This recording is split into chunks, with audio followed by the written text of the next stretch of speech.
thank our witnesses for joining us at today's hearing on regional nuclear deterrence. Today's hearing may sound somewhat esoteric, but it's deadly serious to our national security.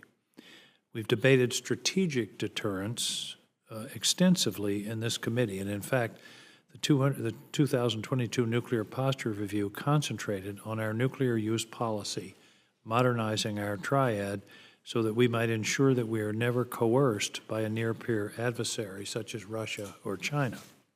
The question we ask today is about regional nuclear deterrence. In other words, how can we ensure a conventional conflict with a near-peer adversary or a conflict between two nuclear-armed adversaries does not escalate, does not resort to the use of nuclear weapons, which then escalates into a broader nuclear exchange. This is the nuclear escalation ladder that theorists have worried about for decades. Today, Ukraine is an example of regional nuclear deterrence. Russia's strategic triad is certainly something that the United States must take account of in terms of its involvement in the conflict. Meanwhile, our extended NATO deterrent has prevented Russia from intervening directly with NATO allies. However, that is not the end of this dilemma. Russia has a doctrine referred to as escalate to de-escalate, which is when they feel that they are in danger of being conventionally overmatched and their country's existence is at stake. It will involve first using low-yield weapons to stun any opponent. Will taking back Crimea trigger this doctrine? Will taking back some of the property, the land that Russia has allegedly annexed, trigger this doctrine? We know Russia is running low on conventional munitions. If Russia enters into a conflict with a NATO ally, will they quickly resort to low-yield weapons? I hope today's hearing informs us as to whether our deterrent is appropriately tailored for such a regional conflict. Are we self-deterred with our high-yield arsenal of ICBMs and SLBMs? There's a debate about bringing back a low-yield submarine-launched cruise missile, that which will deter Russia in a regional conflict. Would it deter Russia in a regional conflict? These same questions apply to China and Taiwan, North Korea, South Korea, and Japan. Today's witnesses have all thought about these questions, and many of them have served in government enacting policies on this issue. It's important that we hear and learn from them today so that we're better informed as we prepare for our discussions of the National Defense Authorization Act later this spring. After remarks from Senator Fisher, we will have statements from our witnesses and a round of questions from our senators. Senator Fisher. Thank you, Mr. Chairman, and thank you to all our witnesses for being here today and for sharing your perspectives on nuclear strategy and deterrence theory, particularly with respect to the role it plays in regional nuclear stability. According to the 2022 NPR, effective nuclear deterrence, quote, requires tailored strategies for potential adversaries that reflect our best understanding of their decision-making and perceptions, end quote. The NPR also notes that the United States, quote, will collaborate with allies and partners to tailor extended deterrence and assurance policies, end quote. These strategies must be continuously evaluated to ensure they reflect and take into consideration the evolving threat environment. I look forward to hearing your thoughts on effective strategy concepts and how they may impact regional nuclear deterrence. Thank you very much. If the witnesses will introduce themselves, I don't know what order you want to proceed. Brad, we want to start? Sure, thank you for the opportunity to join you in this discussion today. I'm Dr. Brad Roberts. I'm Director of the Center for Global Security Research at Lawrence Livermore National Laboratory. The views I'm expressing are my personal views, not those of the lab.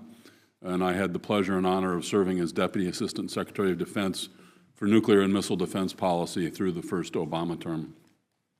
And in my time, I'd like to make 5 quick arguments. The first is that we should appreciate that allies are living in the nuclear crosshairs of our nuclear-armed adversaries. our nuclear-armed adversaries seek to remake the regional orders in which they sit, and the prize in this competition, and if there were war in war, the prize is the allegiance of our allies. And they shouldn't simply be an afterthought in our defense strategy. The deterrence protection we provide of them is central to the confrontation in which we're involved today. And these allies experience a good deal of anxiety about the life in the nuclear crosshairs and about the credibility of U.S. extended deterrence guarantees to them. Second argument, in the U.S. discussion of extended deterrence, we tend to put our focus on the hardware.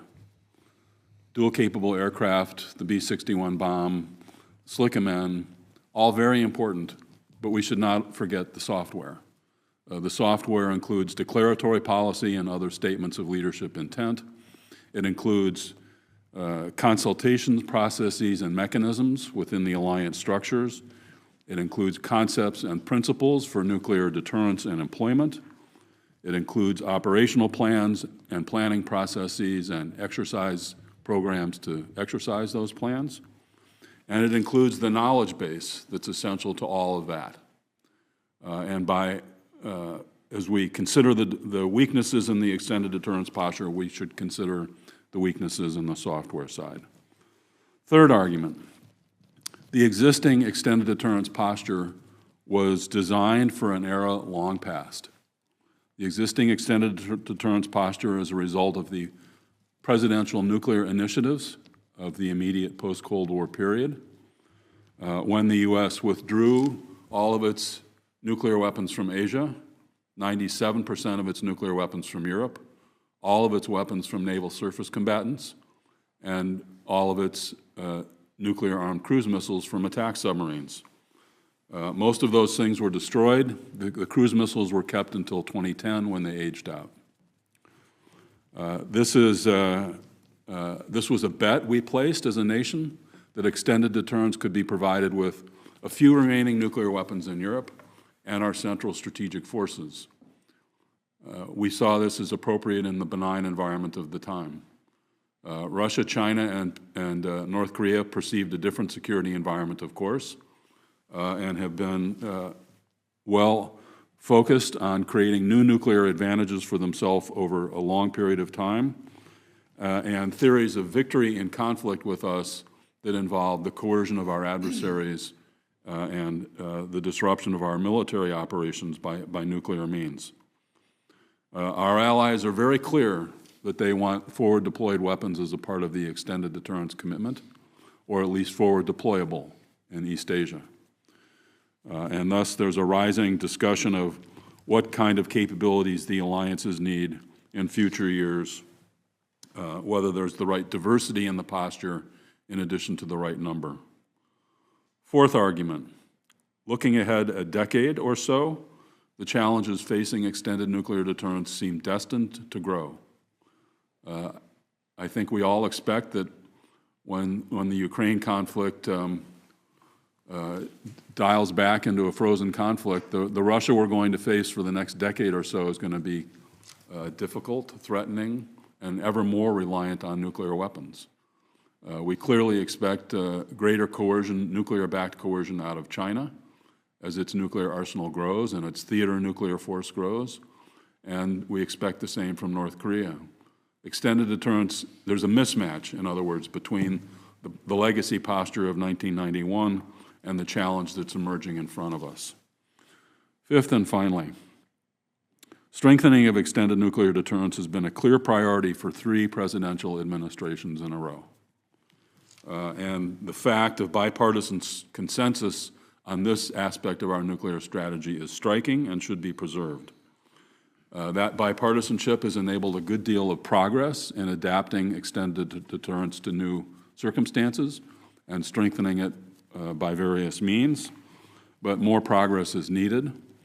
This will not be possible without leadership focus, which has ebbed and flowed. And with that focus, I think we will see the accomplishment of various projects that are already underway, such as finalizing the nuclear modernization and strengthening the consultative processes in East Asia. But there are some important new challenges still in front of us about future capabilities and future concepts. Thanks so much for the opportunity to contribute. Thank you very much, Mr. Roberts. Mr. Weaver, Dr. Roberts, sorry, Mr. Weaver. Thanks, Mr. Chairman, and Senator Fisher, Senator Cotton, Senator Tuberville. Thanks for the opportunity to participate here. My name is Greg Weaver. Today marks the one-year anniversary of my retirement from federal service. My last 3 positions in government, I was the Chief Nuclear Policy and Strategy Advisor to the Chairman of the Joint Chiefs on the Joint Staff in the J5. I was the Principal Director for Nuclear Missile Defense Policy under Deputy Assistant Secretary Bunn in OSD Policy, and before that, I was the Deputy J5 in STRATCOM in Omaha. My comments today also reflect just my personal views. I want to commend the subcommittee for focusing on what I think is a particularly important, urgent, and evolving challenge that we need to get on top of. Frankly, I believe improving our ability to deter and counter adversary-limited nuclear use in a regional conflict is the single most important challenge we face in U.S. nuclear strategy today, and let me explain why. It's broadly agreed that the most likely path to limited nuclear deterrence failure is escalation in the context of major conventional conflict between nuclear-armed adversaries. It's also broadly agreed that the most likely path to a large-scale homeland nuclear exchange between major powers is escalation from limited nuclear use in the context of such a conflict. Thus, regional nuclear deterrence is the key to addressing the most likely path to nuclear war at any level of violence. Deterring Russian limited use is our most immediate and challenging regional nuclear problem, although China is rapidly rising in that area. So I'm going to focus today on the Russia problem to illustrate the nature of what we're up against. President Putin's criminal invasion of Ukraine demonstrated both a high propensity to take risk and to miscalculate in the process of doing so. Perhaps this propensity to take risk and miscalculate will be alleviated by Putin's eventual departure, but we can't count on that, and we don't know when that will be. The Russian leadership's historical propensity to underestimate NATO's resolve and unity under threat long preceded Putin and will likely survive him. An effective regional nuclear strategy in Europe must be based, as Senator Fisher pointed out, on an understanding of Russia's nuclear strategy and doctrine. Both are ultimately rooted in the assumption that limited nuclear use in theater is unlikely to escalate to a large-scale homeland exchange, though I don't believe the Russians are certain that they can avoid uncontrolled escalation. It's important to understand that Russian conventional and nuclear strategy and doctrine are fully integrated with each other. Their nuclear forces' role is to both deter large-scale nuclear attacks on the Russian homeland and to compensate for NATO conventional superiority in 2 ways. First, through the limited use of nuclear weapons in theater to coerce war termination on terms acceptable to Russia if possible, but second, to defeat NATO conventional forces through large-scale theater nuclear strikes if necessary. The latter is what drives Russia's force requirement for thousands of theater nuclear weapons embedded throughout their conventional forces. What then is required to deter Russian limited nuclear escalation in theater in an ongoing conventional war with NATO? Well, because Russian strategy is based on the belief that mutual deterrence of large-scale homeland strikes is very robust, we cannot rely solely on the suicidal threat of a large-scale U.S. nuclear response to limited Russian escalation or on the potential for uncontrolled escalation. Deterrence of Russian limited nuclear use requires the perceived ability of the United States and our NATO allies to persevere in the face of limited nuclear escalation without being politically coerced into accepting Russia's terms and without being decisively militarily disadvantaged. Our longstanding flexible response strategy is, I believe, fit for that purpose, but only if it's enabled by U.S. and allied nuclear and conventional forces that are capable of 3 key things. First, being able to continue to operate effectively to achieve U.S. and allied objectives in a limited nuclear use environment. Second, being able to counter the military impact of Russian theater nuclear use. And third, providing the President a credible range of response options to restore deterrence by convincing Russian leadership they have miscalculated in a dire way, that further use of nuclear weapons will not result in them achieving their objectives, and that they will incur costs in the process that far exceed any benefits they can achieve should they choose to escalate further. In sum, our capabilities must convince them that nuclear escalation is always their worst option. Now, for the nuclear capabilities bottom line. To meet these requirements with high confidence, we need a range of forward-deployed, survivable theater nuclear capabilities that can reliably penetrate adversary air and missile defenses with a range of explosive yields on operationally relevant timelines. And that's an extensive list of attributes. Based on these attributes, planned U.S. nuclear capabilities, in my view, are not sufficient for the future threat environment we face. Strategic nuclear forces alone are insufficiently flexible and timely to convince a major power adversary that we are fully prepared to counter limited nuclear use with militarily effective nuclear responses of our own. Theater nuclear forces are needed for this role, but our planned theater nuclear forces, in my opinion, are too small, insufficiently survivable, and insufficiently militarily relevant. Completing the modernization of our dual-capable fighter aircraft capabilities is necessary, but it is not sufficient. Our theater nuclear forces can be made a much more credible deterrent without having to match Russia and China weapon for weapon by supplementing our dual-capable fighter force with at least one more survivable, forward-deployed, selectable yield delivery system that has a high probability to penetrate adversary defenses. Several candidate systems could meet this requirement, but I assess that SLCM-N, deployed on attack submarines, is the best solution for these reasons. First, it's highly survivable day-to-day and thus not subject to a preemptive strike. Second, it provides theater nuclear deterrent presence, whether it's actually present or not, because the adversary won't know where those submarines are located. Third, it provides an effective ability to penetrate, in part due to, in some cases, being capable of launching from inside the outer edges of an adversary's integrated air defense system. Fourth, it provides operationally significant promptness when compared to bomber-delivered air-launched cruise missiles.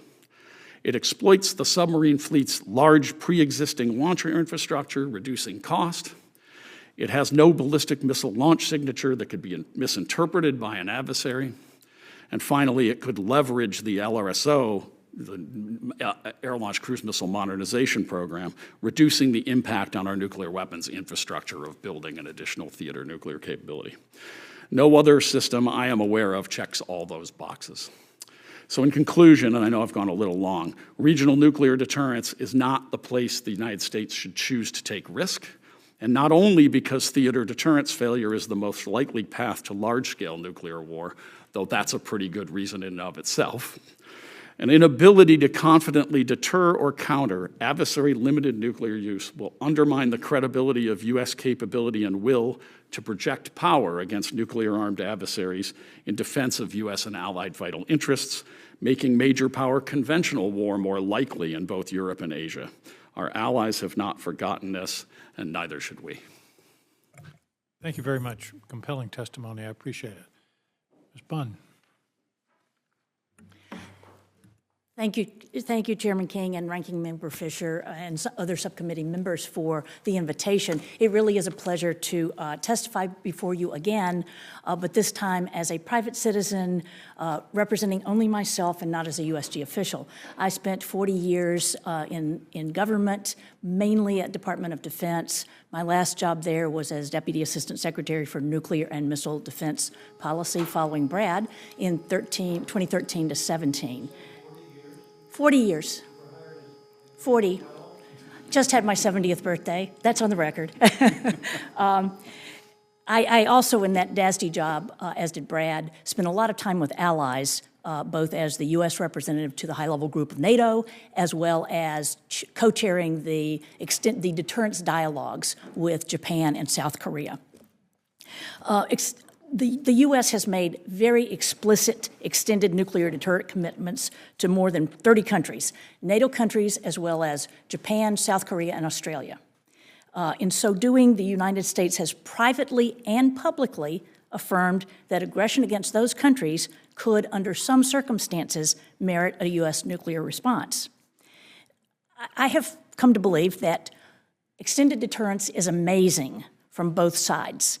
It is, we have our non-nuclear allies who have forsworn their own nuclear weapons and rely on another country, the U.S., in high-end situations, including nuclear attacks on their own territory and people. And it is amazing that the U.S. takes on the risk and responsibility of putting its own forces, even its population and territory, at risk on behalf of an ally.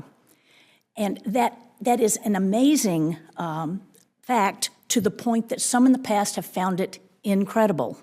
That is the reason we have an independent French nuclear force. It should be no surprise that our non-nuclear allies need constant reassurance that they're very interested in how we think about deterrence, how we might respond. It's not amazing that they need that constant interaction to feel secure. In January, South Korean President Yoon speculated publicly that if North Korean provocations increase, South Korea might consider building its own nuclear weapons, or maybe asking the United States to deploy tactical nuclear weapons to the South, as it did before 1991. Although President Yoon later stressed that his comments did not represent official policy, they were still significant, marking the first time since the 70s that a South Korean president has raised the prospect of acquiring nuclear weapons. Do President Yoon's comments indicate that some in South Korea are concerned about the credibility of the U.S. extended nuclear deterrence commitment? I think so. While I'm not worried about non-nuclear allies deciding to have their own nuclear weapons in the very near term, I can see it happening 5, 10, 15 years from now, with South Korea probably the first among them. The U.S. will has long been the underlying concern for allies. They know we have weapons, but would we use them? It's not could we, but would we?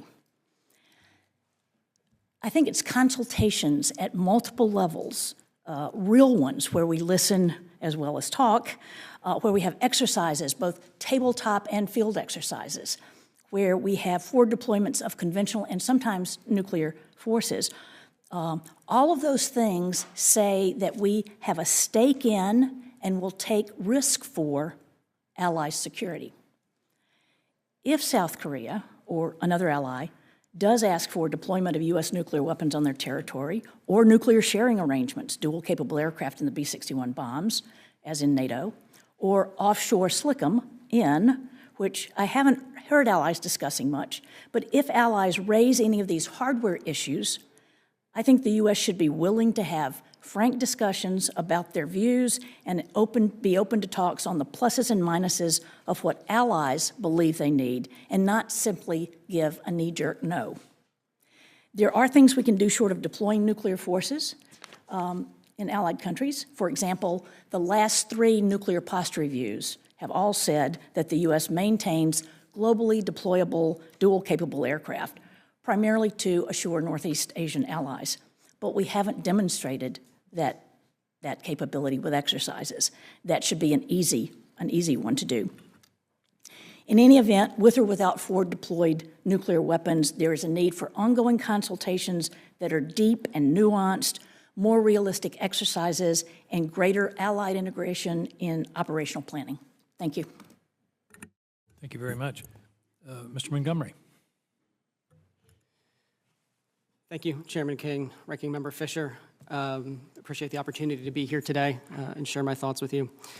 I would like to focus my remarks on the potential consequences of China's nuclear modernization.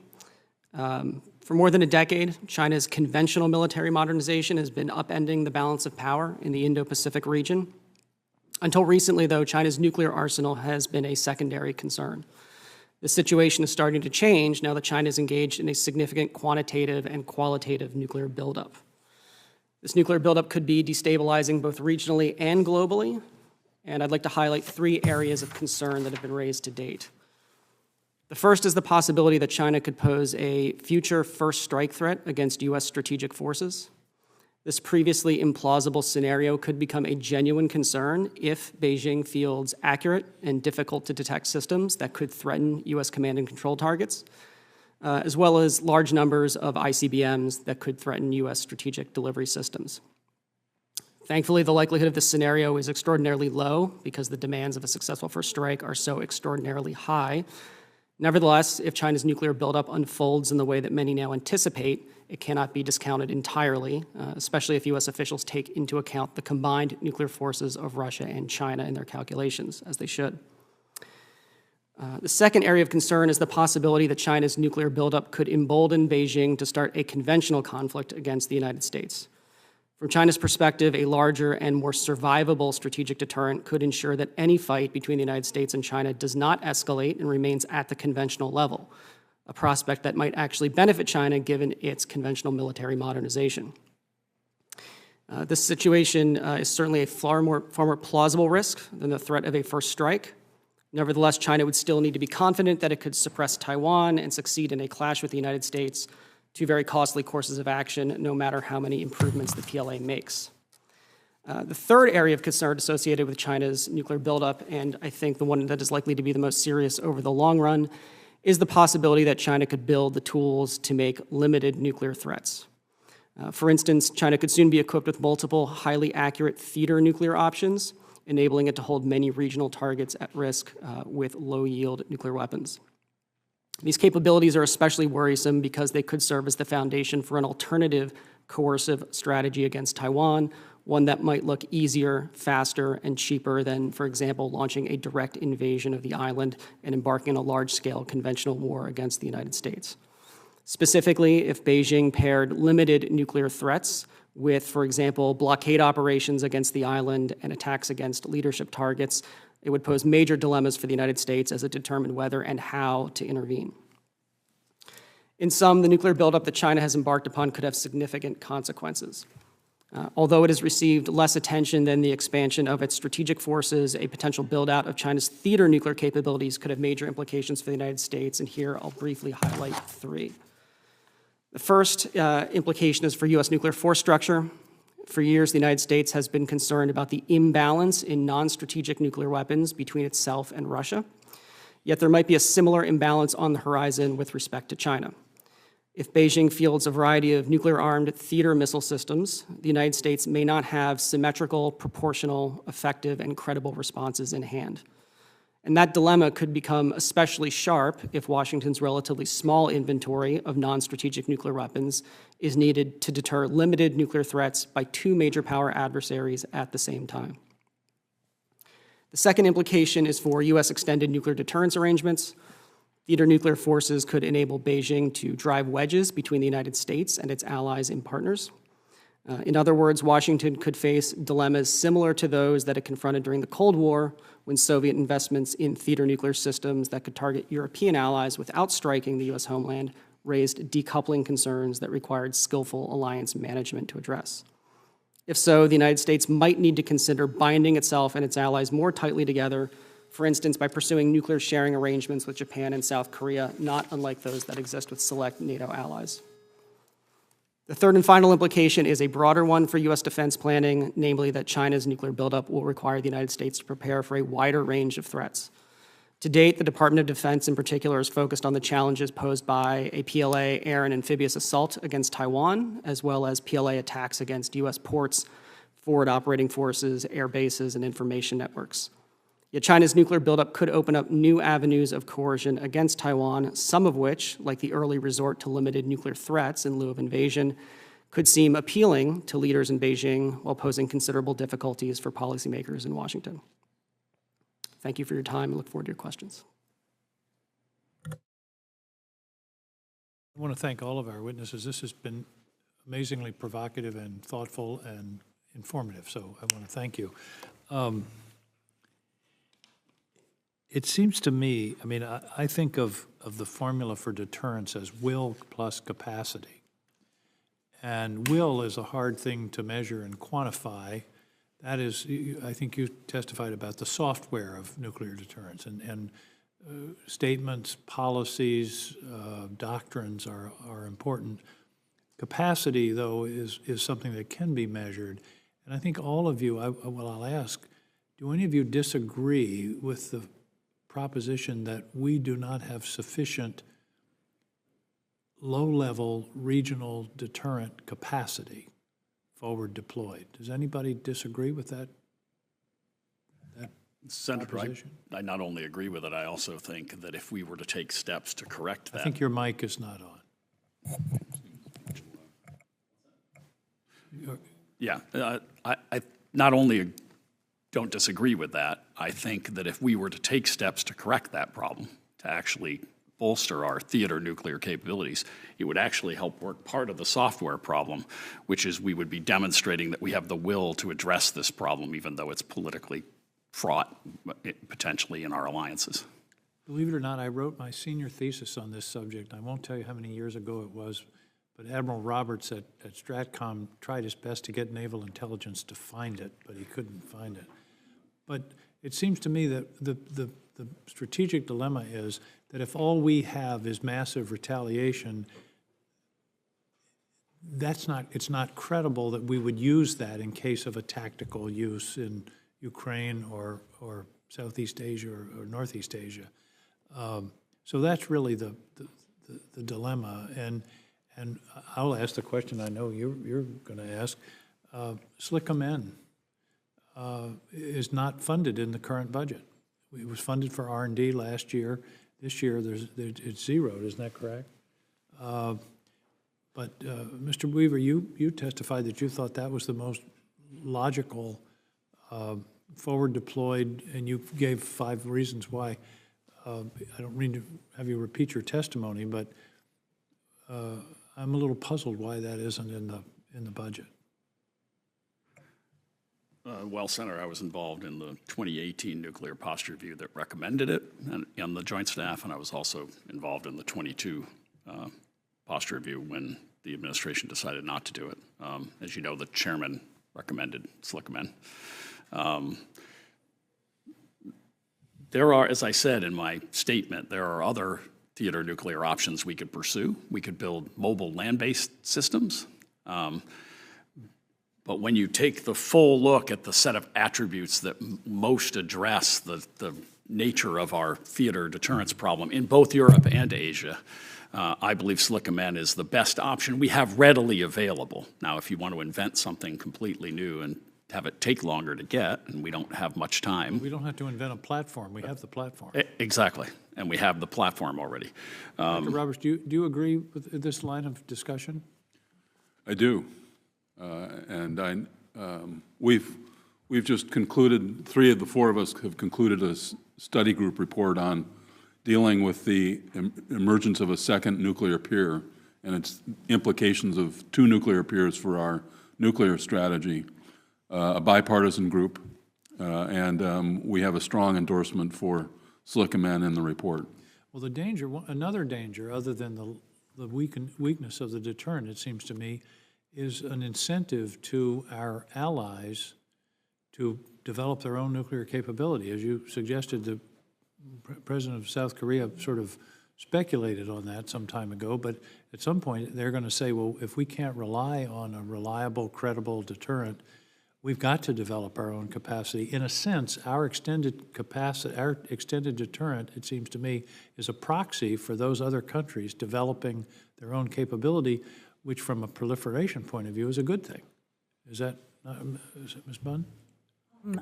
I am one who has reluctantly come to the conclusion that we do need a TLAM in this discussion group that we're talking about.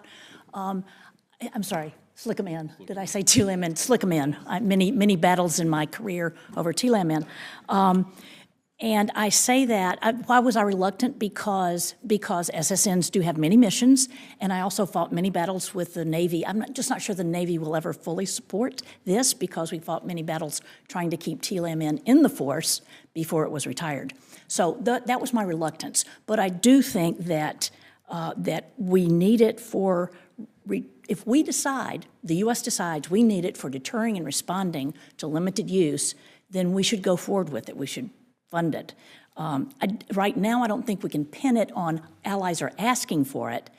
I haven't heard a lot of allies talking about it specifically. Usually in conferences, if it's raised by Americans. But I suspect they don't want to get in the middle of a policy debate that in the U.S. But they do want the extended But deterrence. they want capabilities. They want, if it shows that, if they are concerned that either adversaries don't think we would use the capabilities we have now because they're not appropriate, they're too high yield, they can't get through, various reasons we wouldn't use those, then they have good analysts. They want us to have something that we can see actually, that our adversaries could see us actually employing. If they don't think you'd ever use it, then it doesn't deter. Well, I'm over my time. I want to turn it over to Senator Fisher, but the whole point here is to never have these weapons used. And we don't want an adversary to think that they can use a low-level weapon and pay no significant price, which gets us to the place where we're in a nuclear confrontation. Senator Fisher. Thank you, Senator King. On Saturday, March 25th, President Putin, he announced that Russia is going to station tactical nuclear weapons in Belarus. And he also informed us that an agreement had been made with Belarus to equip 10 of the Belarusian aircraft with tactical nuclear weapons, along with their Islander mobile short-range ballistic missile system. It was fascinating, I thought, that he did this. Obviously, I got a very strong message that he would do this. First of all, take the action, and secondly, tell us what he did. Mr. Weaver, let's start with you. How do you think that this action is going to change the nuclear deterrence dynamic that we see in Europe right now? So, Senator, I don't believe Russian deployment of some of their non-strategic capabilities to Belarus changes the military equation in Europe at all. It is a political move. The Russians have long complained that we have nuclear weapons forward-based in Europe on the territory of our allies, and that we have nuclear sharing arrangements with them. They made it clear this was not for Belarus to use; it was for Belarus to use for Russia. Right, but the Russians have somewhere between 1,500 and 2,000 non-strategic nuclear weapons today. They're embedded throughout their conventional forces across the Russian Federation. Moving a few of them forward now into Belarus really doesn't change the military equation. They can range anybody in NATO that they want to with the existing systems they have, including the SSC-8 ground-launched cruise missile that has a range of about 2,000 kilometers. That violated the INF Treaty and led to our withdrawal. So they can threaten NATO throughout its depth, and they have always had the ability to move Russian forces forward into Belarus in the event of a conflict in any event. So I don't think it changes the military equation, but it's a political signal. Dr. Roberts and Ms. Munn, do you agree with that? Yes, I would agree with that. It will be interesting. The Russians and now the Chinese in NPT meetings have complained about NATO nuclear sharing, and I don't know if this will change their rhetoric on that at all. Probably not. Dr. Roberts, anything to add on that? Same essential view.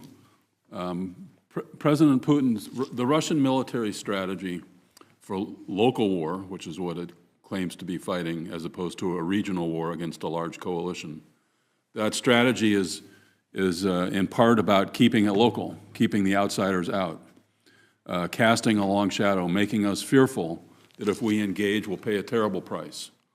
And President Putin has to keep beating that drum one way or another. I think this is just one more sign of his effort to alarm us, but it doesn't change the military equation.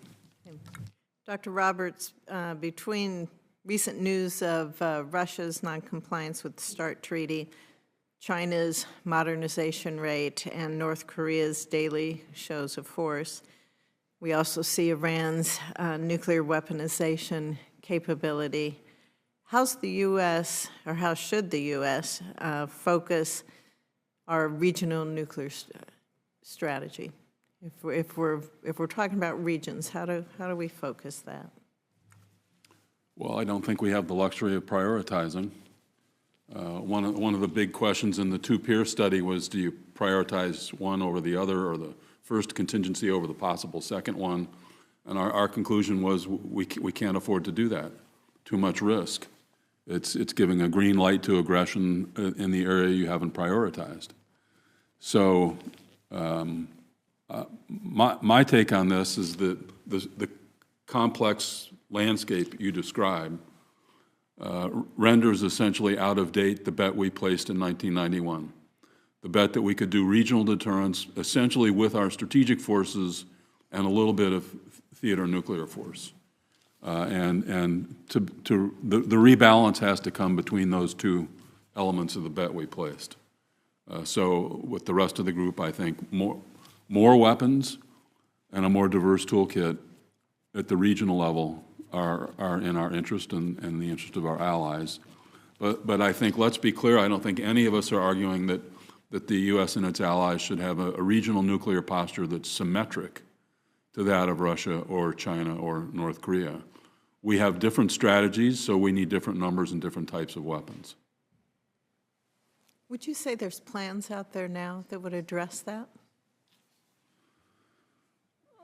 Has planning taken place, do you know? Capability development or operational planning? Both. Both. Both. You said it's not the same. It's not the Correct. same. You have to address each one individually. So do you know of any plans that have taken place, either within government or outside of government? So for development of new capability, the administration certainly has a plan. Right. In my view, it needs to evolve in the direction we've talked about. Operational planning, of course, the STRATCOM commander stands ready to do what might need to be done tonight. But I bear in mind the findings of the National Defense Strategy Commission of 2018, which concluded, as you will recall, that the United States could well lose a war against a nuclear-armed rival, largely not because we have the wrong capabilities, but because we haven't understood the nature of the war that is being waged against us. We haven't done our intellectual homework. We haven't developed the concepts we need to organize our operational planning and conduct operations. I don't know to what extent that remains true, but that was an important marker that rang a lot of alarm bells for me. Thank you. Thank you, Mr. Chair. This is the third Armed Services hearing I've been at today, and the question that you just touched upon has come up in all three, which is the changed nature of modern warfare. The whole the likelihood of a modern conflict starting with cyber, directed energy, electronic warfare, space capabilities. I asked the Marine General today if his landing ships would be okay with no GPS and no communications. That's the world that we have to live in. So this is beyond the scope of this hearing to some extent, but I'd be interested in your thoughts about, are we, the cliche is generals always fight the last war. Are we doing that, or are we adequately taking account of the changed strategic, not only the strategic landscape, but the technological landscape? Wars are often won on whoever has the newest technology. Mr. Montgomery, your thoughts? I do believe we are. To some extent, at least when we talk about this in the nuclear domain, I think we may overemphasize some of those changes in technology. They're very worrisome, they're concerning. They certainly pose risks to command and control, which is a serious concern. But at the end of the day, where we're talking about strategic stability between major powers, it ultimately comes back to the ability of one side to pose a disarming threat against another one. And right now, we have Russia that does not quite pose that capability, but is a nuclear peer. China that apparently aspires to be a nuclear peer. And those buildups are not unrelated to, but separate from those very novel aspects of future warfare. So I think while important, it's still central to keep our focus, at least again in the nuclear domain, in terms of delivery system, warheads, yields, accuracy, et cetera. Well, you mentioned command and control. I've always said we don't have a triad, we have a quad. The command and control is an essential Absolutely. part of the credibility of the deterrent, which is essentially to providing a deterrent. Let me ask another question. We've talked about peer adversaries and Russia and China particularly. What about nuclear-armed countries that we're not engaged with directly, India and Pakistan being an example? What role, if any, do we have in their potential use of nuclear weapons? One of the things that I think that may be deterring Russia is after Hiroshima, they've never been used. Nobody wants to be the first person to use them again. And I think that's something of a deterrent. I suspect that China is communicating that to Russia. What about Pakistan and India? Ms. Bunn, your thoughts? That is a hard one because I think we have less influence. They're not our adversaries, right, and they're not our formal extended nuclear deterrent allies. And so they're in a different category as far as how we deal with them and how we can influence them, how we deal with them as adversaries or how can influence them allies. And the last thing we want is to normalize the use of nuclear weapons. Absolutely. I would certainly agree with you that trying to make sure that nuclear weapons are not used again is one way to keep that diplomatic psychological pressure on them not to be the ones to do it. Other thoughts on this issue? Could I add one thing on that, Senator? So I think another aspect of the question you're asking is when and if there is another limited use of nuclear weapons in a conflict, what lessons will all the other nuclear states and non-nuclear states draw from the outcome of that use? And that's another reason why it's so important that we focus on this problem of being able to deter limited nuclear use effectively with high confidence. And second, if deterrence fails in a limited way, that we have the ability to counter the effects of adversary limited nuclear use so that they don't win the conflict as a result. They aren't seen as having won because they used nuclear weapons, because that would create a huge proliferation problem around the world.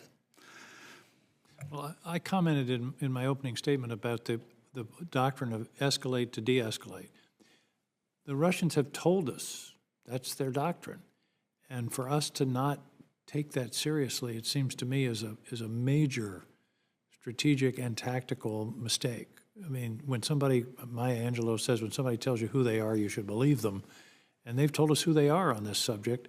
And we need to be sure that we have a credible deterrent that doesn't involve a massive strike, which they don't think we will do if they use a 1 kiloton weapon on Kharkiv. Dr. Roberts? I just wanted to add a comment on your comment about no one wants to break the taboo. I hope that's true, but President Putin seems like a guy who's gotten a lot of power and influence out of breaking taboos. Mm-hmm. You know, in 2014, he stood under the banner when he explained his annexation of Crimea, the banner saying, "New rules or no rules." And he's been living the no rules game and generating a lot of power and fear accordingly. The taboo against the employment of nuclear weapons is one of the last major taboos he hasn't broken. I hope he doesn't break it, but I'm not convinced that he thinks preserving the taboo is important. Well, we have to give him a reason in terms of what he will reap as a consequence. That's right. Beyond the taboo. We can't rely on the taboo to protect us, I think. That's right, absolutely. I'd like to ask, are either of our senators intending to come back? Okay. Okay, Senator Fisher.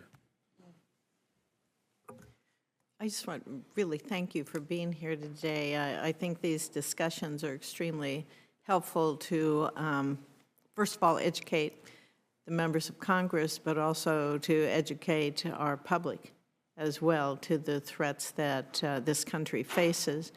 when we look at North Korea, and they have various missiles. They have ICBMs, they have long-range, short-range, they have underwater nuclear attack drone now that's out there. You know, we obviously are developing things as well. But when we see other countries doing this, how does that affect us in our decision-making to counter and provide deterrence, not just for the weapons, which we've talked about, tactical weapons, weapons in theater, the changes we see there regionally, but also the platforms? Dr. Montgomery, you're nodding your head. I often do. Two points. I think there's a quantitative dimension to this and a qualitative dimension. So quantitatively, when you see countries like North Korea building up their forces, and we're not talking about a rogue state with 10 or 15 nuclear weapons, but potentially a regional nuclear power with 50 or 100 nuclear weapons, those numbers matter, and it becomes potentially more difficult for the United States with, say, 1,550 treaty-accountable strategic warheads to manage threats from and deter a peer in Russia, an aspiring peer in China, a North Korea with a significant arsenal. It's a lot of weapons to measure up against. In terms of the qualitative dimension, if you look at the diversity and capabilities that a country like North Korea is investing in, and Senator King, this ties to your question about Pakistan and India as well, Pakistan also has made investments in low-yield nuclear capabilities. So now we see Russia placing significant emphasis on low-yield nuclear weapons, Pakistan placing significant emphasis on low-yield nuclear weapons, North Korea investing in low-yield nuclear weapons, and potentially China exploring low-yield nuclear weapons. We should probably take that message that a lot of adversaries and potential adversaries or countries we have difficult relations with see a lot of value in these capabilities and think about what deficiencies in our arsenal might exist that could potentially undermine deterrence relative to those systems. And it also limits the options that can be presented to our president to make decisions in a short period of time in response to actions of other nations, correct? Absolutely. Pardon me, allergies. Absolutely. We talk about our strategic forces, one of their key attributes being promptness.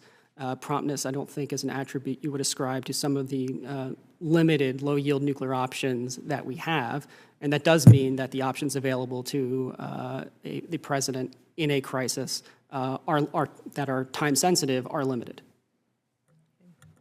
Any other comments on that? Sure. You asked about how we react watching these developments, and for a long time we watched and didn't react. For a long time it was unthinkable to us that these things mattered, because after all, we had conventional dominance, we had nuclear, we had confidence in our strategic nuclear deterrent, and we didn't see, and the threat remained unthinkable. It was just implausible to most in the U.S. national security community that an adversary might ever contemplate the possibility of employing a nuclear weapon in a conflict with the United States and somehow escaping intact. And our view began to shift, principally as a result of the Russian annexation of Crimea. A wake-up call, as Ash Carter said at the time, it was time for a new playbook on Russia. And we discovered a need for a new playbook on North Korea, a new playbook on China, and now we're all trying to create that new playbook. Thank you. Thank you, Mr. Chair. Well, again, I want to thank you. I can't help but mention something that bothers me in this field. It turns out that no president since Jimmy Carter has participated in a nuclear exercise, an attack exercise in real time.